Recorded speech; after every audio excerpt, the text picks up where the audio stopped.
Hey, darling Sophanista. Good morning. Hello. I hope all is well with you. Day, I don't even know, of the new normal. And Maudie and I, now a lot of you know that we would go out to coffee in the morning. That was kind of our thing. That was our way of like getting outside of the house. And because we both work from home, it was our way to kind of just unwind before we would start our day, and we haven't been able to do that. So today we thought we would come to the forest preserve with our coffee.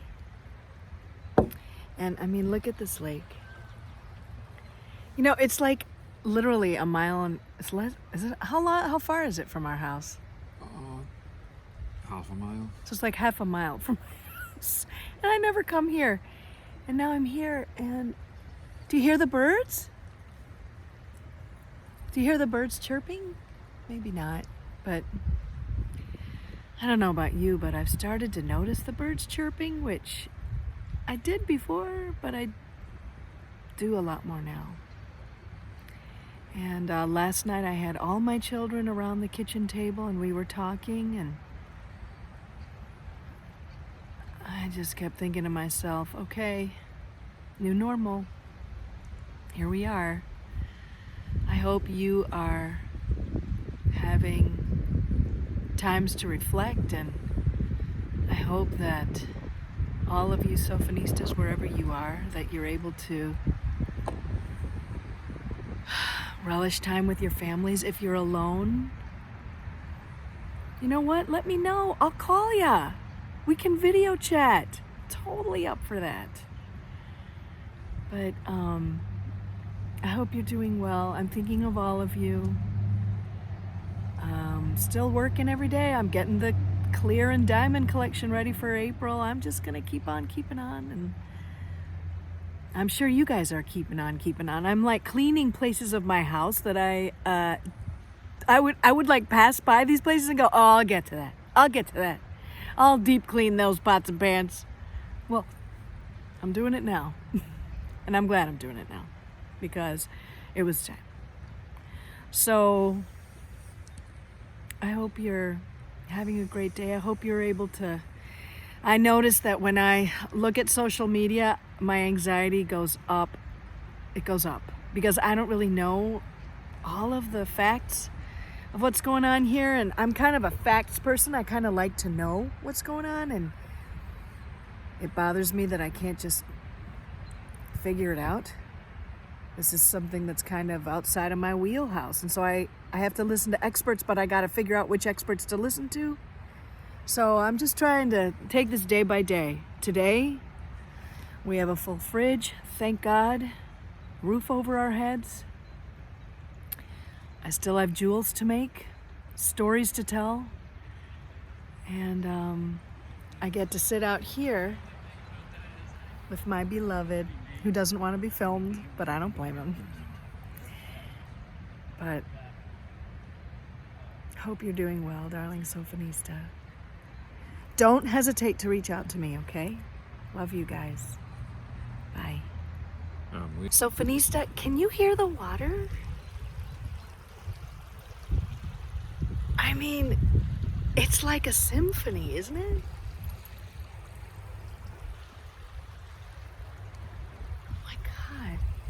It's so beautiful.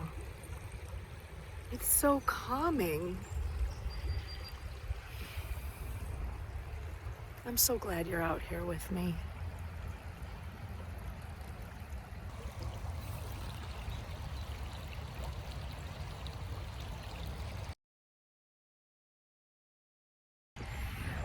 I don't know how many times I've been on this bridge. I mean, I've lived here in this community since 1979. I left for 10 years, but I came back because remember my big fat Greek wedding? I lived near my mom. And I mean, look at the stairs. Do you see the stairs in the background? Oh, I can't make it bigger. And you hear the water? Oh, it's so pretty. It's so quiet. It's so calming.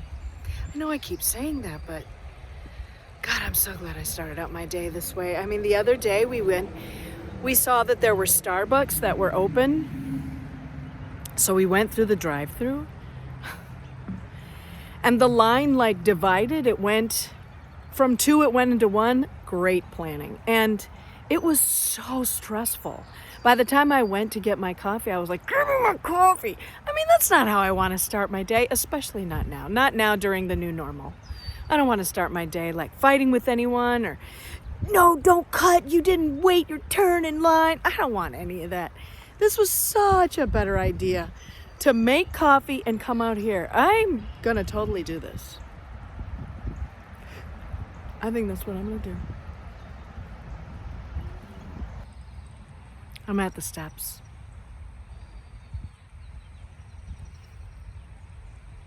I can hear the water. I can hear the birds. You hear that? Oh, man. Darling Sophanista, I know that it's so hard to be in the house. That's why I had to come out. And I know, well, I read all about it. I read that we could go out, take a walk, and I'm staying safe, and I hope you are too. My hands are so dry because I'm washing them all the time. Are yours dry too? So, thankfully I got moisturizer. I still can't find any hand sanitizer anywhere. I found a tiny, tiny bottle of it. It was like this, and it was like this thin, and it was $5. No.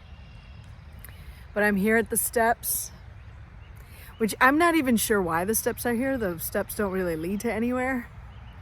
But steps are such a beautiful metaphor, aren't they? How we have to take steps in life, how it's the beginning of a marker of who we are, the day we take our first step.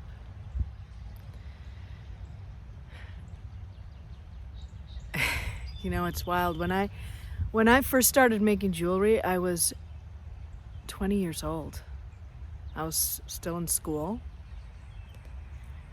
And so I was making jewelry, and then I became a teacher for a while, and then I quit my teaching job and started my business, had my second child all in the same month, July of 2002.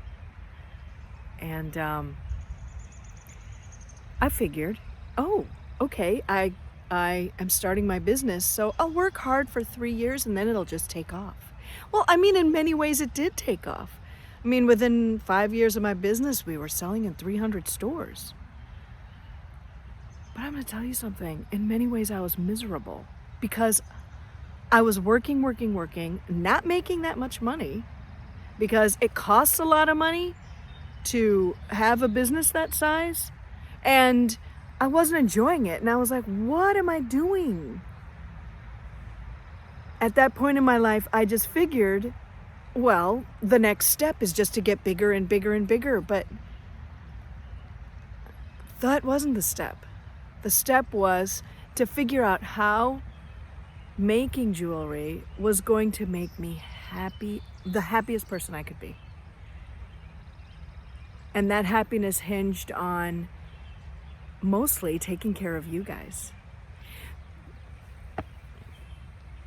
The way that I got the whole Feel Beautiful line was that one day, this friend who, she was brilliant, okay? She had a doctorate from Yale in, I don't know, amazingness. I think you can get a doctorate in amazingness, I'm pretty sure. Anyway, she was super smart, okay? She never wore jewelry. Never. So she asked me actually to come over and show her some pieces. So I went to her house and I showed her some pieces, and she picked a necklace. And in her house, I followed her to her room where she had her mirror. And I saw her look at herself. Like, I saw her go like this and go like, make her head hold higher. And I was like, oh my God, that piece totally changed her perception of herself. And I thought, oh my God, that's kind of a powerful thing. To be able to create something that helps someone changes the perception of themselves. What? I mean, I had that feeling when I was in college and I would do stand-up.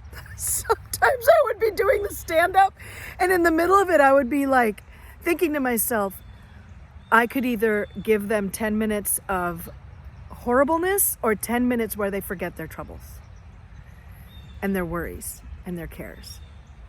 And I wasn't always good at it, but I kept on trying. Anyway, so I saw the moment that she put on her necklace. She felt like a different woman. And I thought, that's what I want.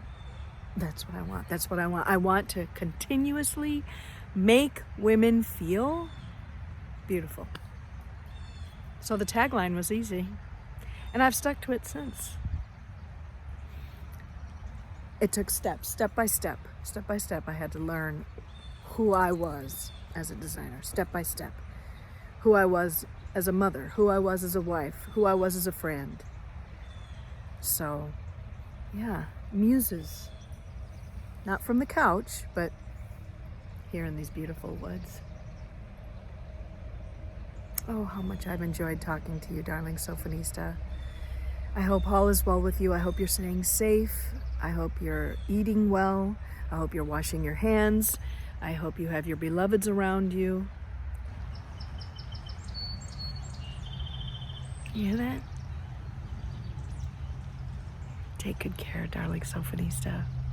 Take good care. Bye. Feel beautiful. Bye.